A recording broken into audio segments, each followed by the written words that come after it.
संबलपुर जंगल रे गोटे चढ़ई रोला तार ना टुनटुनु। तार दुईटी छोट छोट चढ़ई थिले से तांको शस्य आनिकी दिए खाइयाकू। आउ तार गोटे बिल थिला से बिल रे सी फसल करे। से बिल रे चाष करिकी ता पिला मानक पेट पोषुथिला। आउ सेही जंगल रे गोटे काऊ थिला से गाँर मुखिया। तारी कथा गाँ जंगल रे सदाबले चलुथिला। आउ तार गोटे पुओ थिला से भारी जिदिया ता ना कला काऊ। आउ से जेतेबले जा जिद्दी करथला सांगे सांगे तार पूर्ण होउथिला। आउ सी जा चाहूला ता जेमिति हेले हासिल करि नउथिला। गोटे दिनर कथा से कालिया काऊ उड़ी उड़ी ता बापा मुखिया काऊ पाखकू गाई पहुँचला। आउ ताकू कहला, हेलो मोर आंब खाइया को भारी इच्छा होउची, तमे किछि आंब मगाओ मो पई, मो खाइबी। मो सुना पुआटा आंब खाइया को मन करिची, मु कम पुआ को देबिनी। तू जा खेलुथबु, मु तो पे आंब मगैले तू खाइबू। नाई नाई बापा मो खाइबी नाई, मु तो खाली आंब ही खाइबी। मुखिया काऊ ता मूलिया पारा को कहूची, अरे पारा तू शुणी पाइलुनु, मो पुआ आंब खाइया कहूची। तू जा कोठी मो पुआ पे आंब आनिबू, मो पुआ आंब खाइब। तू जदि खाली हाथ रे आसीबू मु तते आज छाड़ीबिनी, मारी देबी सीधा। तू जा मो पुआ पे आंब नहीं आसीबू। राजू पारा सारा जंगल सारा आंब खोजिया को बुली बुली आंब खोजुची। आउ ताकू जंगल सारा कोठी आंब मिलू नाही। सेतेबेले से भाबिया को लागुची, एते बड़ जंगल रे मते कोठी आंब मिलानी, मु कौन करिबी। कोठी आंब मारी आनिकी देबी, मालिकर पुआ खाइब। मालिक नले आज मते मारी दब, मु कौन करिबी। पारा सेमती जंगल रे बसी बसी भाबी भाबी सकाळु संज हो जाउची। आउ से सेमती बसिकी भाबुची डरी डरी लास्ट को से ता मालिक पाखकू उड़ी उड़ी गला। उड़ी उड़ी जाइकी मालिक पाखे सब कथा कहला। मालिक कौन करिबो देखिबा। मो मालिक मु दिन सारा जंगल रे आंब खोजी खोजी कोठी भी आंब मिलिला नहीं।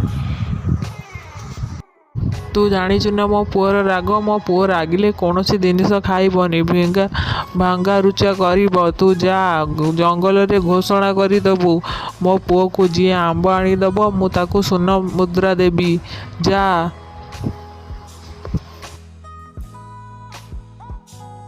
मुखिया काऊ आउ राजू पारार कथबार्ता देखी कला काऊ गछपरू देखुथिला। आउ आसिकी ता बापा को जिद्दी करिकी पुणी कहिया को नागिला, बापा मु आंब खाइबी, मते खाइया को दियो। बापा मु तुमको सकाळु आंब खाइया को मागिथली, एते बेले लागे मते आंब मिलिला नाही। जदि मते आंब न मिले मु गोटिए खाइबार दाना भी आज मु छुईबी नाही। मुखिया काऊ ता पुओ ठारू एकथा शुणिकी डरी जाउची। ता परदिन ता चाकर राजू काऊ जंगल सारा घोषणा करी दउची, जी आंब आनिकी दब ताकू सोन मुद्रा दिया जब। सुना सुना सुना, जी मुखिया पुओ को आनी आंब दब ताकू सोन मुद्रा दिया जीव। सुना सुना सुना। ए कथा टुनटुनी चढ़ई शुणी ता पिला मानकू नेकी मुखिया घर को जाउची। टुनटुनी चढ़ई मुखिया को जाई कहूची, मुखिया आज्ञा मो पाख जंगल रे मो भाई घर से आंबर चाष करे।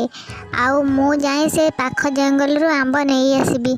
से पर्यंत मो छुआ मानक आपण माने टिके दायित्व नहीं कि रखंतु।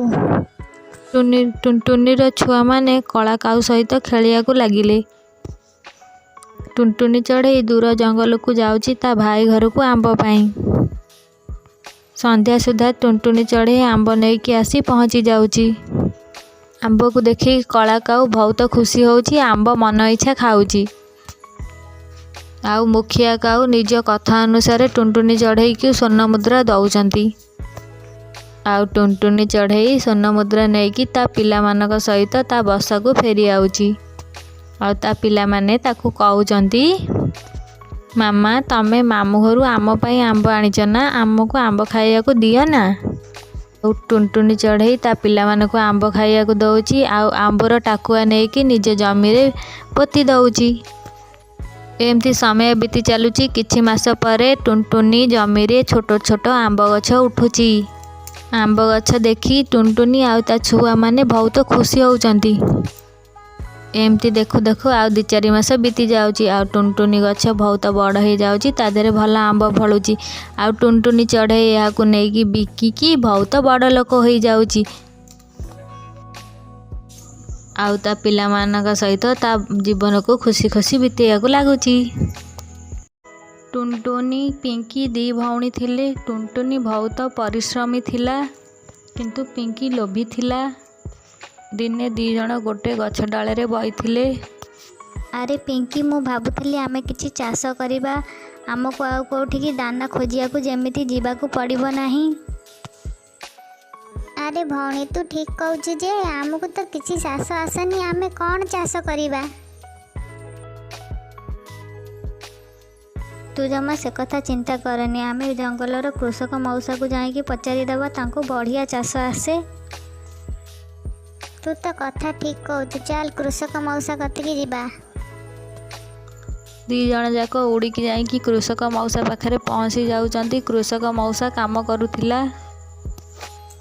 कृषक मौसा तमे कौन करुच।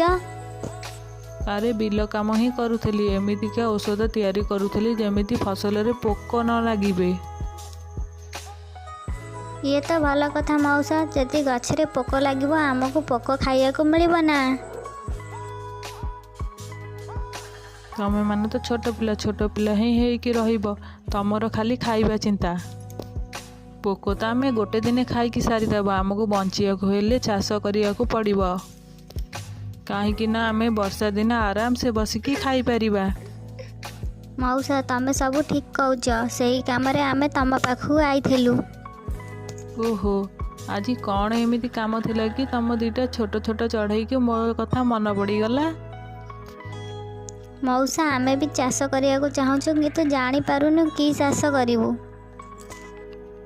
अरे तमको कौन चाष करिबा दरकार, तमे मो ठारू आसिकी दाना नहीं जीव। मौसा आमे भी परिश्रम करियाकू चाहूछु। हाउ मो पाखरे मटर रो मंजी अछि, तमे मटर चाष कर। कृषक मौसा सब उपाय कही दउचंती चाष करिवार। से 2 जण निज बिल को आसिकी देखुचंती। एई बिल बहुत भल, आमे चाष करिबा पई एई बिल रे आमे चाष करिबा। पिंकी बहुत लोभी थिला, से किछि भाबिकी कहूची। नाई ये तो आम बसा ठारू बहुत दूर रे हेई जिवो। तू गोटे काम कर, तू मो बसा पाखरे चाष कर, मु दूर रे थाइकी ताकू अनेइबी। अरे ये तो भल हबो।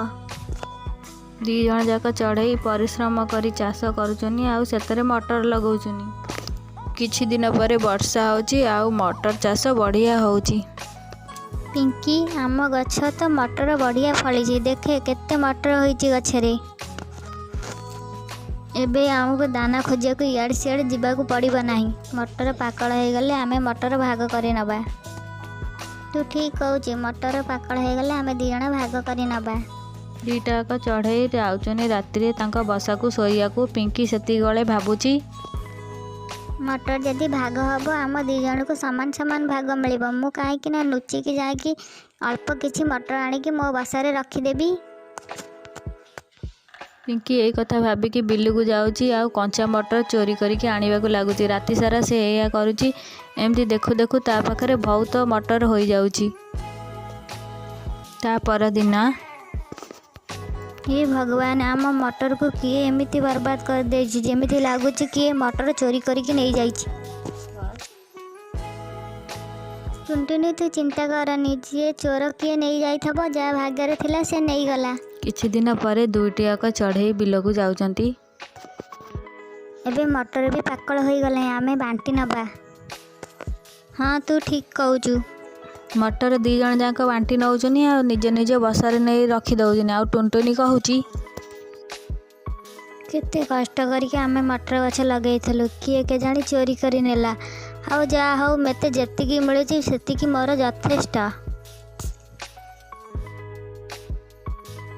हा हा हा हा हा हा, मु टुनटुन की बोका बनईदेली, आउ ताठारू अधिका मटर नहीं गली। जा हौ, मते आ वर्ष जाक परिश्रम करियाकू पड़िबो नाही। ପିଙ୍କି ଶୋଇ ପଇଲା। ଆଉ କିଛି ଦିନ ପରେ ତା କଞ୍ଚା ମଟର ଖରାପ ହେବାକୁ ଲାଗିଲା, ଆଉ ତା ସହିତ ତା ପାକଳ ମଟର ବି ଖରାପ ହେବାକୁ ଲାଗିଲା। ଦେଖୁ ଦେଖୁ ତାର ସବୁଯାକ ମଟର ଦାନା ଖରାପ ହେଇଗଲା। ସେ ବସିକି କାନ୍ଦିବାକୁ ଲାଗିଲା। ଟୁନଟୁନି ତା ପାଖକୁ ଆସିଲା। ଆରେ ପିଙ୍କି ଭଉଣୀ, ତୁ କାହିଁକି କାନ୍ଦୁଛୁ? କ'ଣ ହେଇଛି? ଟୁନଟୁନି, ମୋର ସବୁ ମଟର ଖରାପ ହେଇଯାଇଛି। ଆରେ ମୋ ମଟର ତ ଭଲ ଅଛି, ତୋ ମଟରକୁ କ'ଣ ହେଇଛି? ଖରାପ କାହିଁକି ହେଲା? ମୁଁ ସେଦିନ ଲୋଭରେ ଆସିକି କଞ୍ଚା ମଟର ତୋଳି ଆଣିଥିଲି, ଆଉ କିଛି ଦିନ ପରେ ପାକଳ ମଟର ତୋଳିଲା ପରେ ସେ କଞ୍ଚା ମଟର ସହିତ ମିଶିକି ସେ ବି ଖରାପ ହେବାକୁ ଲାଗିଲା। ମୋ ଲୋଭରୁ ମୋର ସବୁଯାକ ମଟର ଖରାପ ହୋଇଗଲା। ମୋର ସବୁଯାକ ମଟର ଖରାପ ହେଇଗଲା। ମୁଁ ଏବେ ଭୋକରେ ମରିଯିବି। ତୁ ଭୁଲ କରିଥିଲୁ ବୋଲି ତୁ ତ ଜାଣିପାରିଲୁ, ଆଉ କିନ୍ତୁ ଲୋଭ କରିବା ଠିକ୍ ନୁହେଁ। ତୁ ଚିନ୍ତା କର ନାହିଁ, ମୋ ମଟରରୁ ଅଧା ଦାନା ନେଇ ଆସିବୁ ଆଉ ଖାଇବୁ। ଟୁନଟୁନି, ମୁଁ ତତେ ଧୋକା ଦେଲି, ତଥାପି ତୁ ମୋତେ ସାହାଯ୍ୟ କଲୁ। ବହୁତ ବହୁତ ଧନ୍ୟବାଦ। କିଛି କଥା ନାହିଁ, ଯାହା ହଉ ତୋ ଲୋଭର ପରିଣାମ ତ ତୁ ଜାଣିଲୁ। ଆଉ ତୁ ଲୋଭ କରିବୁନୁ। ଆମେ ଆଉ ଥରେ ଚାଷ କରି ନେବା।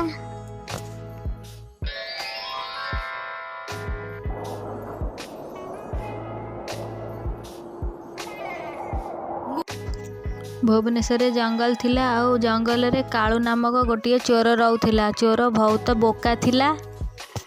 କାଳୁ ବହୁତ ଧାରୁଆ ଜିନିଷ ନେଇକି ଚୋରି କରିବାକୁ ଯାଏ, କିନ୍ତୁ ସକାଳୁ ଖାଲି ହାତରେ ଫେରେ, କାହିଁକି ନା କଳା କାଉ ବୋକା ଥିଲା। ପୂର୍ଣ୍ଣିମାର ରାତି ଥିଲା। ସେତେବେଳେ ରାତି 12ଟା ହୋଇଥିଲା। କଳା କାଉ ଧାରୁଆ ଅସ୍ତ୍ର ନେଇକି ଚୋରି କରିବାକୁ ଗଲା।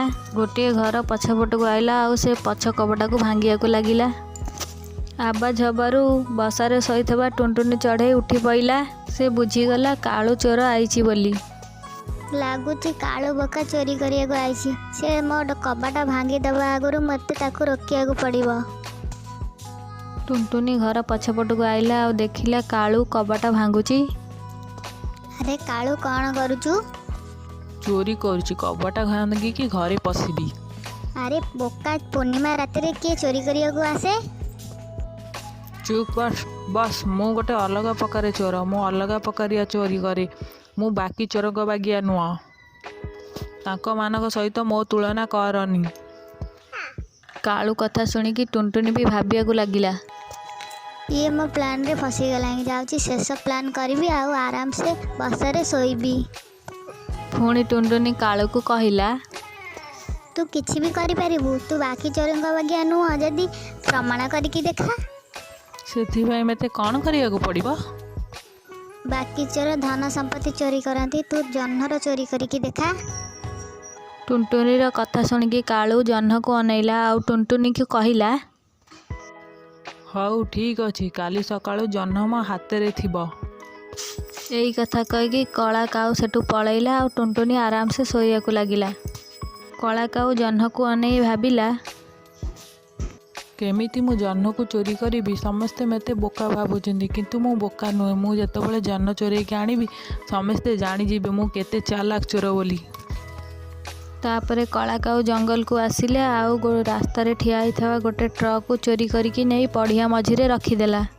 ତାପରେ କାଳୁ ଗୋଟିଏ ରସି ଆଣିଲା, ଆଉ ଗୋଟେ ବାଦୁଡ଼ି ଆଣିଲା। ବାଦୁଡ଼ିକି ରସିରେ ବାନ୍ଧିଦେଲା, ଆଉ ଜହ୍ନ ଆଡ଼କୁ ପକେଇଲା।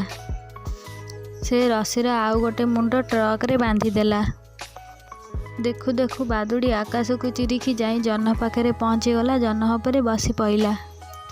ତାପରେ ଆଉ କ'ଣ ଥିଲା, ଯେମିତି ଜହ୍ନ ଉପରେ ବାଦୁଡ଼ି ବସିଗଲା, କାଳୁ କାଉ ବହୁତ ଖୁସି ହେଇଗଲା, ଆଉ ଟ୍ରକକୁ ଚଲେଇବାକୁ ଲାଗିଲା।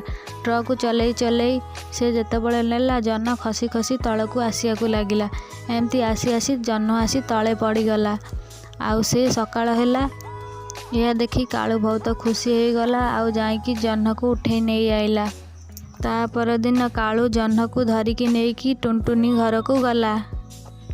କାଳୁ ହାତରେ ଜହ୍ନ ଦେଖିକି ଟୁନଟୁନି, ମାଙ୍କଡ଼ ହାତରେ ଶାଳଗ୍ରାମ ଜାଣିଥିଲି, ଏ କ'ଣ କାଉ ହାତରେ ଜହ୍ନ? ଏ ଜହ୍ନର ଜାଗା କାଉ ହାତରେ ନୁହଁ, ମୋ ହାତରେ ରହିବା ଦରକାର। ମୁଁ ନିଶ୍ଚୟ ଏ ଜହ୍ନକୁ ନେଇଯିବି। ଆରେ କାଳୁ, ମୁଁ ତ ବୁଦ୍ଧିର ବହୁତ ପ୍ରଶଂସା କରୁଛି। ତୁ ଗୋଟେ କାମ କରେ, ଚୋରି ଛାଡ଼ିଦେ, ଗୋଟିଏ ମ୍ୟୁଜିୟମ୍ ଖୋଲିନେ। ସମସ୍ତେ ଜହ୍ନ ଦେଖିବାକୁ ଆସିବେ, ତ ଭଲ ରୋଜଗାର ବି ହେବ। ତାପରେ ଆଉ କ'ଣ ଥିଲା, କାଳୁ ଗୋଟିଏ ମ୍ୟୁଜିୟମ୍ ଖୋଲିଦେଲା। ଗୋଟେ କାଚ ବାକ୍ସରେ ଜହ୍ନକୁ ରଖିଦେଲା। ଦୂର ଦୂରରୁ ପକ୍ଷୀମାନେ ମ୍ୟୁଜିୟମ୍କୁ ଜହ୍ନ ଦେଖିବାକୁ ଆସିଲେ। ଏମିତି ବେଶୀ ଦିନ ଚାଲିଲା ନାହିଁ। ଜହ୍ନ ଆସ୍ତେ ଆସ୍ତେ ଛୋଟ ହୋଇଗଲା ଆଉ ଅମାବାସ୍ୟାରେ ଗାୟବ ହୋଇଗଲା। ଏହା ଦେଖି କାଳୁ କାନ୍ଦିବାକୁ ଲାଗିଲା। ଆରେ ଏତେ କଷ୍ଟ କରିକି ଜହ୍ନ ଚୋରି କଲି, କିନ୍ତୁ ଜହ୍ନ ତ ଗାୟବ ହୋଇଗଲା। ମୁଁ ତ ବର୍ବାଦ ହୋଇଗଲି। କାଳୁ ଜୋର ଜୋର କରି କାନ୍ଦିବାକୁ ଲାଗିଲା। ସେତେବେଳେ ଟୁନଟୁନି ଆସିଲା ଆଉ କହିଲା ତାକୁ, ବହୁତ ଖରାପ ହେଲା କାଳୁ, ତୁ ତ ବର୍ବାଦ ହେଇଗଲୁ। ଏବେ ତୁ କ'ଣ କରିବୁ? ତୁ କହ କ'ଣ କରିବି? ଏ ମ୍ୟୁଜିୟମ୍ ମୋତେ ବିକିଦେ। ହଁ କିଣିଲି, ଜହ୍ନ ତ ପଳେଇଲା, ମୁଁ ଆର କ'ଣ କରିବି? ଟୁନଟୁନି ଚଢ଼େଇ ଅଳ୍ପ କିଛି ପଇସା ଦେଇକି ମ୍ୟୁଜିୟମ୍ କିଣିନେଲା ଆଉ କଳା କାଉ ସେଠୁ ପଳେଇଲା। ଅମାବାସ୍ୟାର ପ୍ରଭାବ ସରିଆଇଲା। ଆସ୍ତେ ଆସ୍ତେ ଜହ୍ନ ବି ବଡ଼ ହେବାକୁ ଲାଗିଲା। ମ୍ୟୁଜିୟମ୍କୁ ପୁଣି ପକ୍ଷୀମାନେ ଦେଖିବାକୁ ଆସିଲେ ଆଉ ଟୁନଟୁନି ଭଲ ପଇସା ଇନକମ୍ କରିବାକୁ ଲାଗିଲା। ଆଉ ବୋକା କାଉ ପୁଣି ଚୋରି କରିବାକୁ ଯାଇକି ଘରର ପଛ କବାଟ ବାଡ଼େଇଲା।